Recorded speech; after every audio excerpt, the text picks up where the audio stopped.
Next input resistance ఏమిటి ఇక్కడ చూసుకో ఇన్పుట్ రెసిస్టెన్స్ V1/I1 ఇది రాసుకోవాలి ఇన్పుట్ రెసిస్టెన్స్కి V1/I1. V1 అంటే ఇన్పుట్ వోల్టేజ్, ఇది ఇన్పుట్ కరెంట్.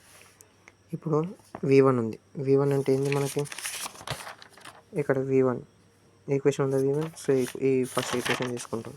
కన్సిడర్ ఈక్వేషన్ 1 ఇట్లా డివైడ్. ఇప్పుడు I1 దీంతో డివైడ్ చేస్తాం ఈ over equation. V1/I1 plus H11 I1 అవుతుంది. H11 I1 క్యాన్సిల్ అయిపోద్ది. సో మనం డైరెక్ట్ వేసేసినాం. తర్వాత H12 V2/I1. ఇక్కడ V2/I1 కదా, ఇది ఫార్ములా చెప్పిన.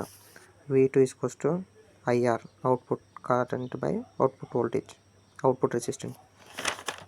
సేమ్ ఇంకా ఇది IR, ఇది సబ్స్టిట్యూట్ చేయాలి ఫార్ములా. ఇది ఏమవుతుంది V1/I1 RI ఎట్లయిందంటే ఇది ఆల్రెడీ రాసేసుకున్నాం ఈక్వేషన్. V1/I1 RI అవుతుంది. సబ్స్టిట్యూట్ చేసినామా. తర్వాత RIని బయటికి తీసుకొని వస్తాం. RIని బయటికి తీసుకొని వచ్చి -I2/I1. ఇంకొంత ఫార్ములా చూసాం AI -I2/I1 ఇక్కడ AI అవుతుంది. అప్పుడు